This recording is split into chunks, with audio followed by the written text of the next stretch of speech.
মাত্র 1 থেকে 2 দিনের ছুটি পেয়েছো, আর এর মধ্যেই কাছে পিঠে কোথাও একটা ঘুরে আসতে মন চাইছে। এমন ঘোরার ইচ্ছা হলে অনেকেরই মনে পড়ে সমুদ্র সৈকতের কথা, কি তাই তো? আর সৈকত বলতে সবার আগে আমাদের মনে আসে দীঘা, পুরী, মন্দারমণির কথা। সেই রকমই একটা দারুণ সমুদ্র সৈকত রয়েছে আমাদের কলকাতার খুব কাছে, যার দূরত্ব কলকাতা থেকে মাত্র 3 ঘন্টা। থাকা, খাওয়া, সাইট সিন এ সব কিছুই হয়ে যাবে তোমার হাতের নাগালের মধ্যে, অর্থাৎ খুব কম খরচায়। কি সেই সমুদ্র সৈকতটার নাম জানতে ইচ্ছা করছে? জায়গাটার নাম হলো বকখালি। বকখালি আর আগের মতো ফাঁকা নেই। বকখালিতে এখন প্রচুর হোটেল হয়ে গেছে, মার্কেট হয়ে গেছে। সবকিছুই তোমরা আমার এই ট্যুর প্ল্যানে দেখতে পেয়ে যাবে। তোমরাও যদি আমাদের মতো কম খরচে মাত্র 1 রাত 2 দিনে এই ট্যুর প্ল্যানটা করতে চাও, তাহলে আমার পুরো ভিডিওটা তোমরা ভালোভাবে দেখো। আর ভিডিও শেষে কত কি খরচ হলো সবটাই তোমাদের হিসাব দিয়ে দেব। ভিডিওটা ভালো লাগলে যারা আমার চ্যানেলে নতুন দর্শক তাদেরকে বলবো প্লিজ সাবস্ক্রাইব করে নাও চ্যানেলটা, আর আমার ভিডিওটা ভালো লাগলে একটা লাইক করে দিও। তো ভিডিওটা শুরু করা যাক।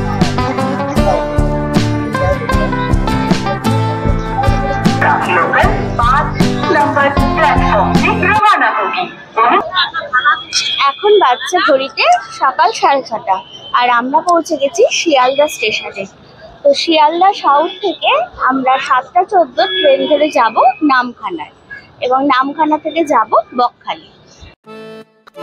ট্রেন আসতে এখনো বেশ খানিকক্ষণ বাকি, আর আমরা বাড়ি থেকেও বেরিয়েছি প্রায় 1 থেকে 1.5 ঘন্টা আগে, তাই ভীষণ খিদে পেয়ে গেছে। তো আমরা এখন ব্রেকফাস্টটা করেই নিচ্ছি, গরম গরম কচুরি এবং ছোলার ডাল দিয়ে। তোমরা যদি এত সকাল সকাল খেতে না চাও, সেক্ষেত্রে বকখালি গিয়েও তোমরা জলখাবারটা খেতে পারো। আমাদের ট্রেন নামখানা লোকাল দিয়ে দিয়েছে 17 নম্বর প্ল্যাটফর্মে। তো এখন আমরা সেদিকেই যাচ্ছি।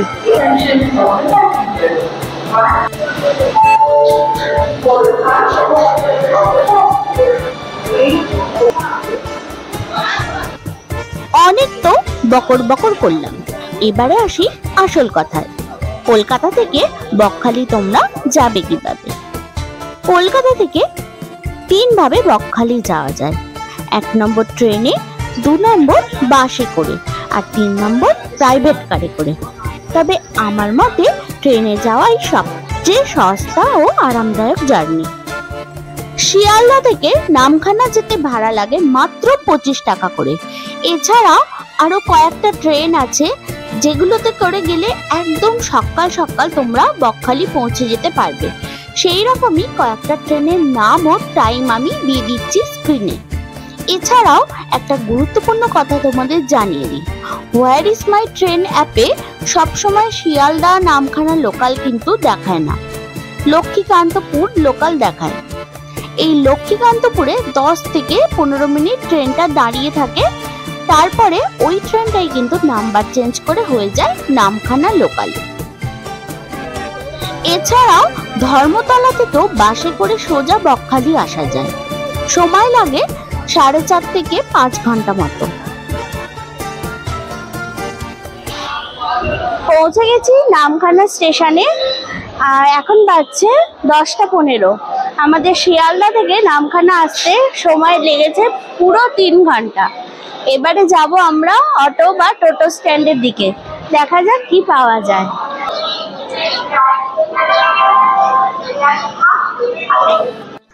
চলে এসেছি নামখানা স্টেশনের বাইরে। নামখানা স্টেশনটা কিন্তু বেশ পরিষ্কার পরিচ্ছন্ন এবং সাজানো গোছানো। নামখানা স্টেশনের বাইরে প্রচুর টোটো দাঁড়িয়ে রয়েছে, তো এখান থেকে টোটো রিজার্ভ করতে পারো, আবার শেয়ারেও যেতে পারো। তো দেখা যাক কিরকম কি ভাড়া বলে। এখানে দেখতে পাচ্ছি প্রচুর টোটো দাঁড়িয়ে রয়েছে। তো এই টোটো করে বকখালিও যেরকম যাওয়া যায় তেমনি মৌসুমী আইল্যান্ডও কিন্তু যাওয়া যায়। তারপর একটি টোটো ভাড়া করে এগিয়ে চললাম বকখালির দিকে। ভাড়া পড়লো মাথা পিছু 60 টাকা। টোটোতে ছিলাম আমরা মোট 6 জন। আর যদি তোমরা টোটো রিজার্ভ করতে চাও তাহলে ভাড়া লাগবে 350 থেকে 400 টাকা। আর খানিকটা যদি তোমরা হেঁটে আসো মেন রোড পর্যন্ত, সেখানে তোমরা অটো কিংবা বাস পেয়ে যাবে। অটোয় যদি যাও ভাড়া লাগবে 40 টাকা করে, আর যদি বাসে যাও তাহলে ভাড়া লাগবে 30 টাকা। এখন আমরা রয়েছি নামখানা ব্রিজের উপরে। এই নামখানা ব্রিজ থেকে হাতানিয়া দোয়ানিয়া নদীটা দেখতে অসাধারণ লাগে।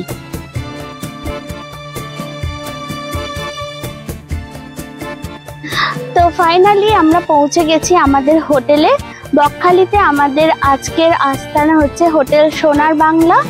এখানে আমাদের রুম আগে থেকেই বুক করা ছিল। তো আমাদের নামখানা স্টেশন থেকে বকখালি হোটেলে আসতে পুরো সময় লাগলো 1 ঘন্টা। তো চলে এখন রুমে যাওয়া যাক।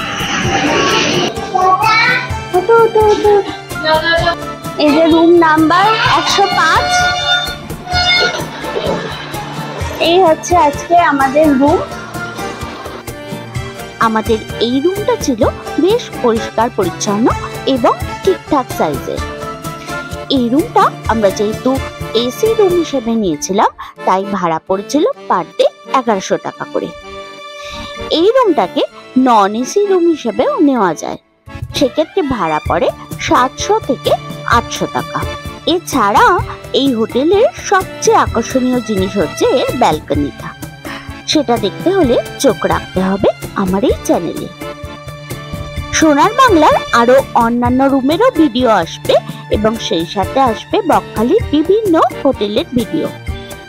তো এখন আমরা হোটেলে ব্যাগপত্র রেখে একটু ফ্রেশ হয়ে যাব বিচে, এবং বিচে গিয়ে তোমাদের সঙ্গে আবার কথা হবে। উঠে পড়লাম এই হোটেলের নিজস্ব টোটোতে। এই হোটেলের নিজস্ব টোটো সার্ভিসের একটি ব্যবস্থা রয়েছে। বকখালিতে বেশিরভাগ হোটেলই যেহেতু সি বিচ থেকে 5 থেকে 10 মিনিট দূরে, তাই এই টোটোর ব্যবস্থা কিন্তু অনেক হোটেলেই রয়েছে। আমাদের হোটেলের এই টোটোটায় সি বিচে 4 বার যাতায়াত করার ব্যবস্থা ছিল। আমরা এখন পৌঁছে গেছি সি বিচের একদম কাছেই। এইখান থেকেই মার্কেটটা শুরু। এর বেশি কিন্তু আর টোটো যায় না, বাকি পথটা তোমাকে পায়ে হেঁটেই যেতে হবে। ডান দিকে দেখতে পেলাম রয়েছে বকখালি পিকনিক গ্রাউন্ড, অর্থাৎ শীতকালে এলে তোমরা এখানে কিন্তু পিকনিক করতে পারবে। আর 4 চাকা পার্কিং করারও প্রচুর জায়গা রয়েছে। চলে এসেছি বকখালি সি বিচে। এখানে প্রচুর রেস্টুরেন্টও রয়েছে আর এখানে টোটো প্রচুর রয়েছে। তো তোমাদের যে কোনো হোটেল থেকে এই সি বিচে আসতে গেলে টোটো ভাড়া করে কিন্তু আসতেই হবে। তো সেক্ষেত্রে তোমরা যখন সমুদ্রে চান করে আবার ফিরে যাবে তখন এখান থেকে টোটো পেয়ে যাবে তোমরা। দেখো প্রচুর টোটো দাঁড়িয়ে রয়েছে, দেখো কত দোকান।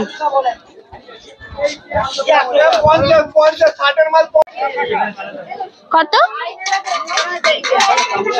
কত বললেন? 30 টাকা। ওই দেখো সমুদ্র, দৌড়া দৌড়া দৌড়া।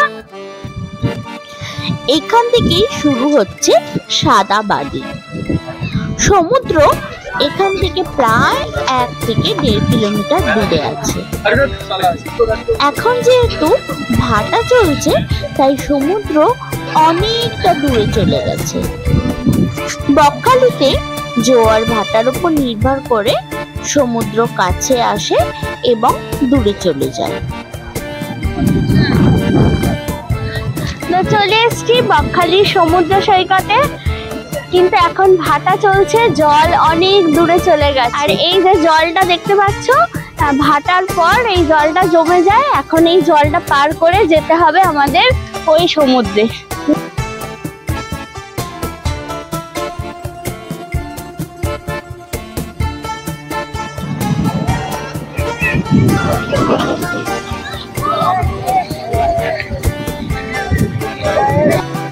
জল পার হয়ে চলে এসেছি এপারে, এবারে সমুদ্রের দিকে যাচ্ছি। বেশি জল নয়, একদম হাঁটু পর্যন্ত জল রয়েছে। বকখালির সৌন্দর্যই তো এটা, এই কতটা বিস্তীর্ণ জায়গা জুড়ে বালিয়াড়ি, তারপরে গিয়ে সমুদ্র। আর যদি চাও সমুদ্রকে কাছে পেতে, তাহলে তোমাদের ওই 9টা-10টা নাগাদ চলে আসতে হবে, কেন ওই সময়টা জোয়ার আসে। আর জোয়ারের জলে সমুদ্র অনেকটা দূর পর্যন্ত এগিয়ে যায়। তখন এলে তোমাদের এতটা হেঁটে আসতে হবে না। আমার তো ফার্স্ট টাইম বকখালি এসে দারুণ লাগছে। তোমরা কারা কারা বকখালি এসেছো কমেন্ট করে জানাবে। আর কারা কারা এখনো বকখালি আসোনি সেটাও কিন্তু কমেন্ট করে জানাতে ভুলো না। চলেই এসেছি সমুদ্রের কাছে, সমুদ্রের গর্জন শুনতে পাওয়া যাচ্ছে। আর ওই দেখো মাম্মাম আর মাম্মামের পাপা চলেই গেছে সমুদ্রের কাছে। আমরা এসেছিলাম ওইখান থেকে, কতটা হেঁটে চলে এসেছি। আর আজকে আকাশটাও কিন্তু দারুণ পরিষ্কার।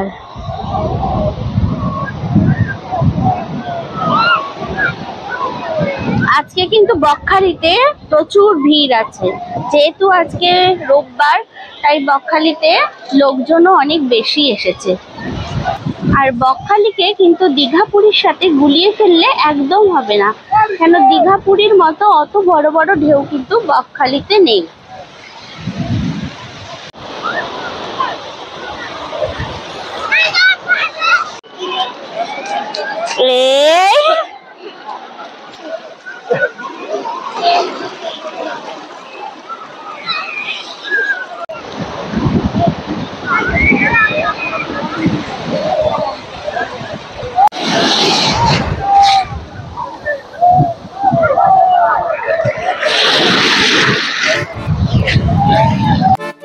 তো বন্ধুরা দেখো, এখানে কিন্তু বাচ্চারা একা একা খুব সুন্দর এনজয় করতে পারে।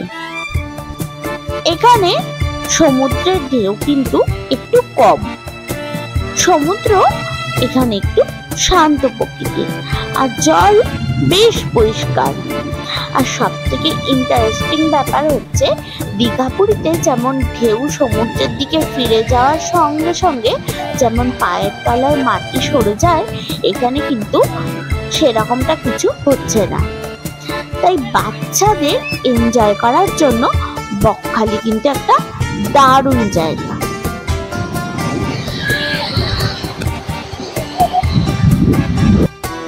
তো সমুদ্র স্নান হয়ে গেছে, তো ওই যে দোকানগুলো দেখতে পাচ্ছ ওইখানে আবার আমাদের যেতে হবে। এবার ওখান থেকে আবার টোটো করে যাব আমরা হোটেলে। এরপরে আমরা হোটেলে ফিরে স্নান টান সেরে একটু ফ্রেশ হয়ে নেব। ফ্রেশ হয়ে এখন আমরা চলে এসেছি খেতে। আজকে আমরা খাবো বনশ্রী এসি হোটেলে। এই হোটেলটা পুরোটাই এসি, আর বকখালিতে এটারই সব থেকে বেশি নাম শুনেছি।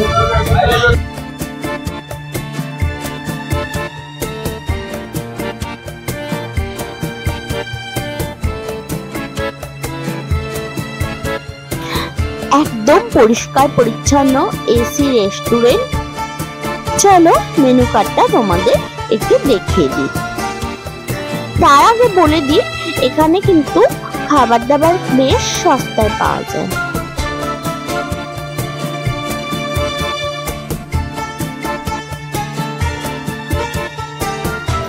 আমরা নিয়েছিলাম চিকেন মিল, যার দাম পড়েছিল পার প্লেট 180 টাকা। মিল নিলে যত ইচ্ছা ভাত নেওয়া যায়, সঙ্গে 2-3টে তরকারিও 2-3 বার দেয়। তোমরা এই রেস্টুরেন্টে একবার খেতে পারো। আমাদের তো ভীষণ ভালো লেগেছে, কারণ এখানে খাবারের কোয়ালিটি এবং কোয়ান্টিটি দুটোই খুব ভালো। এখন হয়ে গেছে সন্ধে, আর সন্ধেবেলায় হোটেলে বসে থাকতে কিন্তু একদম ভালো লাগে না, তাই বিচে যাওয়ার জন্য আমরা একদম রেডি হয়ে গেছি। আমাদের হোটেলের পাশেই ছিল একটি রাধা কৃষ্ণের মন্দির। মন্দিরটায় গেলাম, আরতি হচ্ছিল, বেশ ভালো লাগলো মন্দিরটা। তারপর হোটেলের নিজস্ব টোটোয় করে আবারও চলে গেলাম বকখালির সি বিচে। সি বিচের মার্কেটটা কিন্তু সকালের থেকে সন্ধ্যেবেলা দেখতে বেশি ভালো লাগছিল। প্রচুর দোকানপাট রয়েছে এই মার্কেটে, বাচ্চাদের খেলনার দোকান থেকে শুরু করে বড়দের বিভিন্ন গিফটের সামগ্রীর দোকান সবই কিন্তু রয়েছে এখানে। তোমরা যদি বকখালিতে আসো, এখান থেকেও প্রচুর মার্কেটিং করতে পারবে। মার্কেটটা ছাড়িয়ে আরো 2 পা এগিয়ে গেলাম বালিয়াড়িতে। সেখানেও গিয়ে দেখি প্রচুর খাবারের স্টল বসেছে। কোনটা ছেড়ে যে কোনটা খাবো কিছুই বুঝতে পারছিলাম না। যাই হোক, আজকের সন্ধ্যাটা শুরু করলাম 1 কাপ চায়ে চুমুক দিয়ে। চাটা কিন্তু বেশ ভালো করেছিল। মাটির ভাঁড়ে চা নিলে লাগবে 12 টাকা, এবং প্লাস্টিকের কাপে যদি তোমরা চা খাও তাহলে লাগবে 10 টাকা।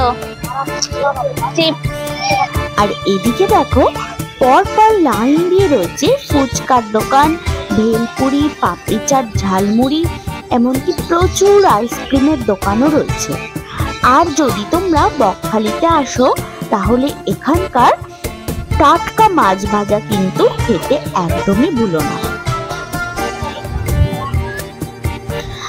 খাওয়া দাওয়া তো করবই, কিন্তু তার আগে একটু সমুদ্রটাকে কাছ থেকে দেখে আসি চলো। আর দেখো বকখালিতে কিন্তু প্রচুর চেয়ার ভাড়া পাওয়া যায় এবং সেটা খুবই সস্তায়, মাত্র 10 টাকায় প্রতি ঘন্টায়। আর আজকে ছিল পূর্ণিমা, চাঁদের আলোটা সমুদ্রের জলে পড়ে এতই সুন্দর লাগছিল যে ইচ্ছাই করছিল না এখান থেকে কোথাও যাই। খানিকক্ষণ বসেই রইলাম সমুদ্রের ধারে।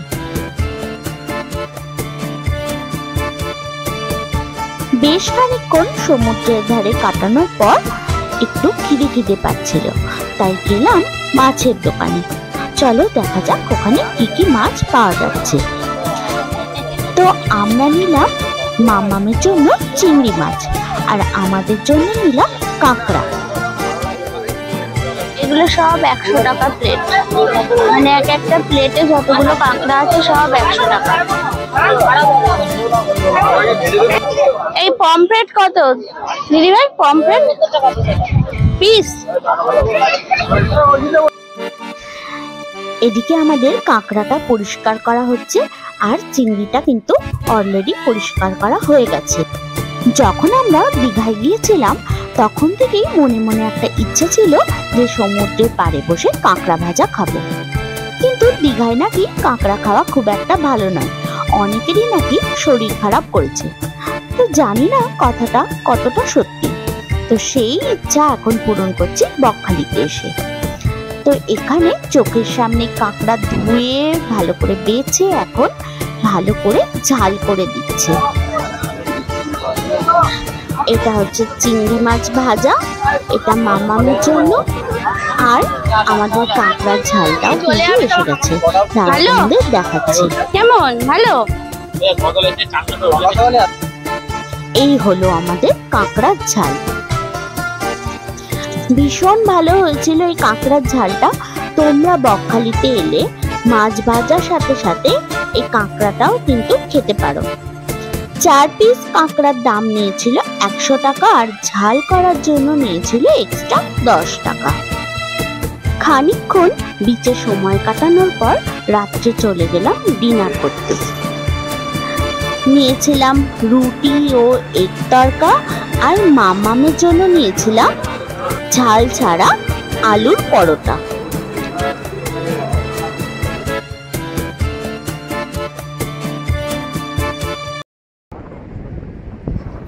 Good morning everyone. আজকে আমাদের বকখালিতে লাস্ট দিন, তাই সকাল সকাল সমুদ্রকে আরো একবার শেষবারের মতো দু চোখ ভরে উপভোগ করার জন্য চলে এলাম সমুদ্রের পাড়ে।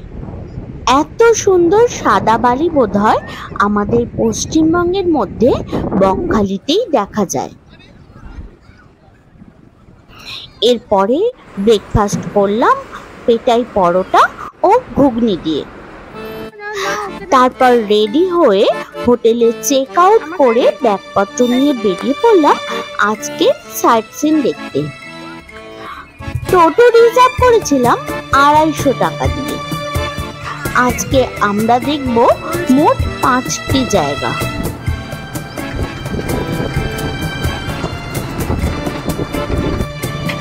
তো প্রথমে আমরা গেলাম হেনরি আইল্যান্ডে।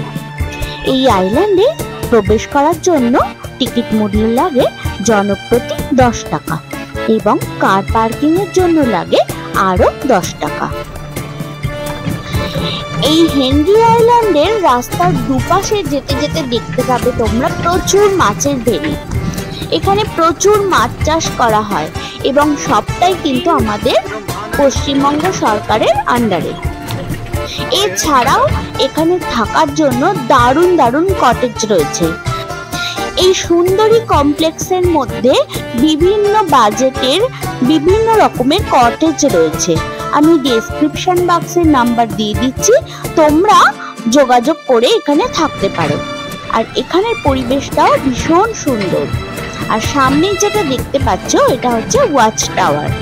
এখানে ওপরে উঠে তোমরা ম্যানগ্রোভের জঙ্গলটা খুব ভালোভাবে দেখতে পারবে। দুপাশে রয়েছে ঘন ম্যানগ্রোভের জঙ্গল এবং তার মাঝখান দিয়ে রয়েছে একটা সুন্দর বাঁধানো রাস্তা যেটা চলে যাচ্ছে সোজা সি বিচ পর্যন্ত। আর মাঝখানে পড়বে একটি কাঠের পোল, যেটা একটু সাবধানতার সঙ্গে পার হতে হবে।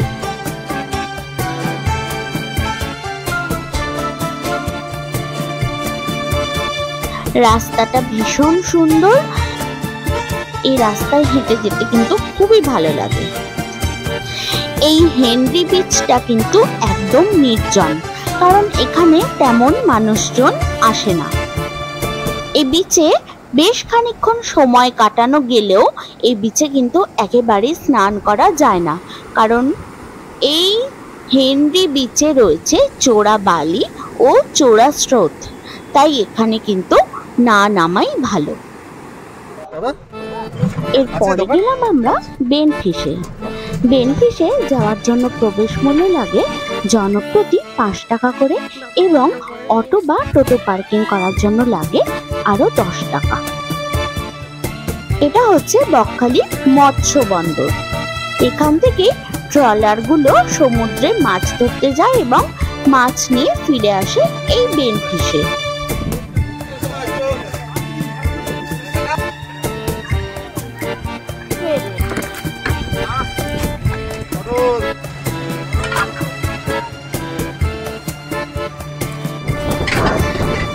বেনফিশ দেখে আমরা গেলাম কার্গিল সি বিচে।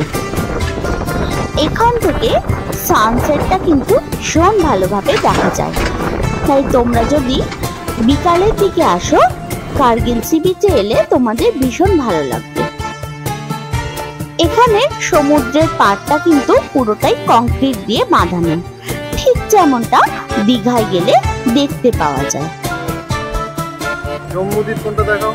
বাঁদিকে রয়েছে জম্মুদ্বীপ আর ডান দিকে রয়েছে মৌসুমী আইল্যান্ড।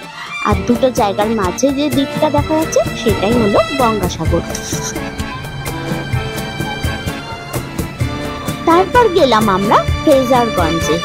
এই যে বাড়িটা তোমরা দেখছো, এই বাড়িটাই ছিল একদিন ফ্রেজার সাহেবের বাংলো বাড়ি। 20 শতাব্দীর শুরুর দিকে বাংলার lieutenant governor sir Andrew Fraser এই স্থানটি আবিষ্কার করার জন্য বিশেষভাবে কৃতিত্ব পান। তার এই প্রচেষ্টার স্বীকৃতি স্বরূপ এই জায়গার নামকরণ করা হয় ফ্রেজারগঞ্জ। তার এই ভগ্নাবশেষ বাড়িটার এখন সংস্কারের কাজ চলছে। কিন্তু ফ্রেজারগঞ্জের সি বিচ তো আর দেখতে পেলাম না, তবে যেটা দেখতে পেলাম সেটা হলো এই গঙ্গা মায়ের মন্দিরটি। তোমরা যদি ফ্রেজারগঞ্জে আসো এই মন্দিরটা দেখতে কিন্তু একদমই মিস করো না।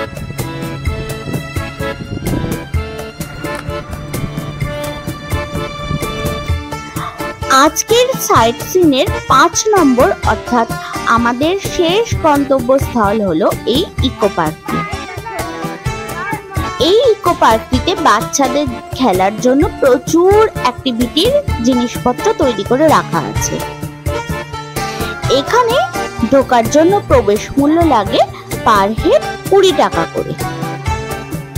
এই ইকো পার্কে বাচ্চাদের ভালো লাগার সাথে সাথে কিন্তু বড়দেরও ভালো লাগার বন্দোবস্ত করা হয়েছে, কারণ এখানে তৈরি করা হয়েছে বিভিন্ন মূল্যের টেন্ট, যেখানে তোমরা থাকা খাওয়া সবই করতে পারবে। আর সাথে উপরি পাওনা হিসেবে পাবে প্রাইভেট সি বিচ, অর্থাৎ এই পার্ক থেকে বেরোলেই তোমরা পেয়ে যাবে একদম সুন্দর একখানা বিচ। আজকের সাইট সিন এখানেই আমাদের কমপ্লিট হলো এবং এরপরে আমরা ফিরে যাব আবারও বকখালিতে। সেখানে গিয়ে খাওয়া দাওয়া করে আমরা রওনা দেব বাড়ির উদ্দেশ্যে।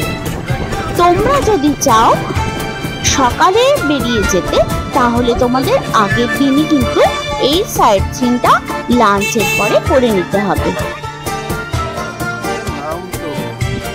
আজকের লাঞ্চে আমরা নিয়েছিলাম এক চিকেন বিরিয়ানি, যেটার দাম নিয়েছিল 130 টাকা করে।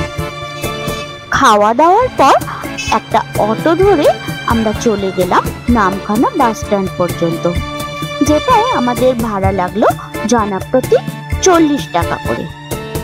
এবং নামখানা বাস স্ট্যান্ড থেকে তোমরা পায়ে হেঁটেও স্টেশন পর্যন্ত যেতে পারো, আবার 10 টাকা টোটো দিয়েও পৌঁছে যেতে পারো স্টেশনে। তারপরে আমরা 4:38-এর নামখানা শিয়ালদা লোকাল ধরে রওনা দিলাম বাড়ির উদ্দেশ্যে।